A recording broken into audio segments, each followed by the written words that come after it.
target, no? One thing's for sure, no? I saw already the proposal sa golf, nakita ko na eh. Na-share na po sa amin. So we're working on that. Then, like I said, publican namin for the updates for the 3 other sports. But it's already in our table. Yes.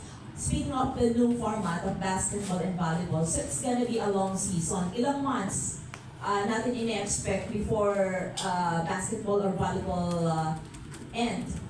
Actually, ma'am, halos pareho lang din eh. Kasi na-shorten natin yung eliminations, di ba? Dati kasi 18 games yun eh. So, ganun din ang, more or less, ganun din ang time break natin. So, we'll end the second week of December. So, hindi rin tayo, halos pareho. Yes. Dagdag ko lang ho, bago magpasko, may champion na tayo. Yes. Para kumpleto na rin yung year-ender natin by January, ano? Sabi ni Lawrence, kung same champion daw o bago, malalaman natin. Yes.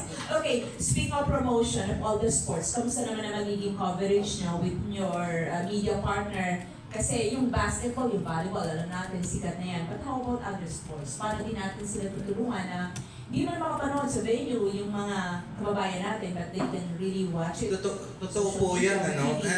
Totoo po yan. Since season 90, in fact, season 96, even during the pandemic, now we're live streaming our games.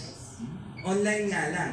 Ang ganda ho na nangyari ng balikan ko lang, no? We were able to live stream chess on an online format. We were able to do, ito maganda nga eh, taekwondo. We had, season 96, we had speed kicking on their respective homes. Padadala ng mga bata yung kanilang video. And I think pati yata Pomsey we had, no? We had. So yung platform po namin na live stream, nandyan po yan. Para naman sa mga hindi makakapanood, hindi makakapunta sa venues. And on top of that, yung aming pong media partner, which is GMA, maya't maya naman po yung highlights na binibigay sa bawat events. No? In fact, pep rally pa lang. Very present na yung member schools sa kanilang, sa mga social media channels nila. Peter. Good morning po. I keep the attention Manila Standard. Sir, Sir Paul, naabot ako lahat ng format na pagbabago. Ay, Final naman first round penal, second round penal. Medyo madalas nangyayari, mga lopsided yung mga naroon ng panahon na yun. Either volleyball or basketball.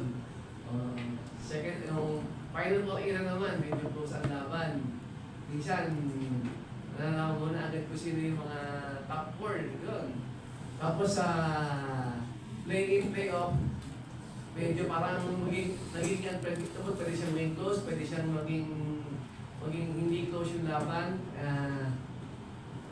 How do you see this na would this be more yung laban, mga laban ay mas dikit-dikit pa this time around? Yung format. Yan ang gusto natin. Maging exciting. Alam naman natin, like I said, we envision the new format to contribute to the interest and excitement of each match.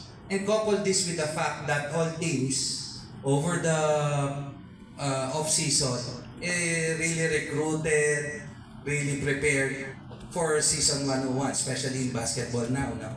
So we hope that all those preparations, the change in the format will translate to more exciting, more thrilling games na pag-uusapan ng ating mga fans sa darating na panahon. Sir, dadagdagan ko na, no? Yung sa season 101, dalawa din yung kinukumit talaga ng NCAA, no? Especially sa basketball. Yung quality of games, one, saka yung integrity of officiating. No? Yun yung ine-emphasize ngayon. Kaya with this format, mahalaga din talaga yung mga quality ng mga teams. No? Nakikita nyo naman na recruitment ngayon, di ba? Ng mga student athletes. Talagang bawat team ngayon nagpapalakas talaga para makapag-compete. Siyempre lahat nangangarap ng champion. No? Lalo-lalo na yung mga hindi pa nakakaranas ng Final Four experience na tinatawag. Katulad ng isang eskwela na ang pangalan Emilio Aguinaldo College. Yeah. Yes. Okay. Follow up ko lang dun sa media coverage lang. Last question ko na talaga. Yung sa partnership with GMA, kasi alam ko mag-expire na yon eh.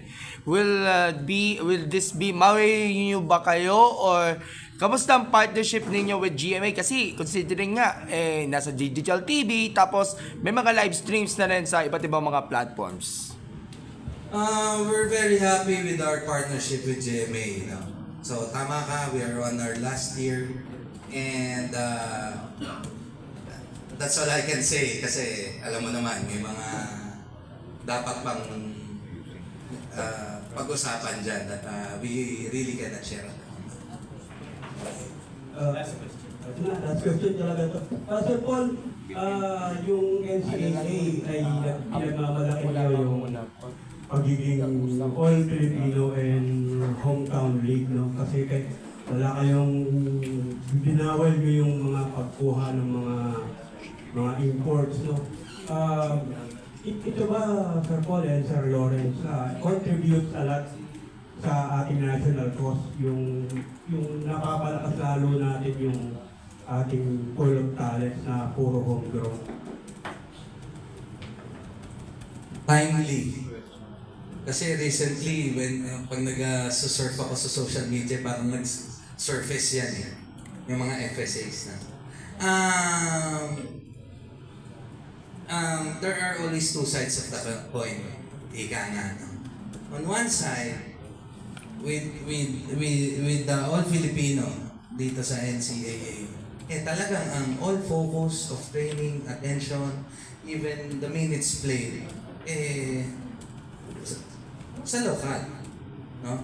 So, alam naman natin na ang exposure contributes to the growth and development of the athlete. So, that's on one side. Last So- na lang, may NCAA South tayo dati. Meron nag-exist pa ba siya? Meron pa, sir. Nag-exist pa naman, sir. At karamihan naman ng mga team doon, mga ano rin namin mga sister schools namin sa affiliate schools sa South Area, Lyceum, Ambeda. Okay, just one more. You mentioned about integrity.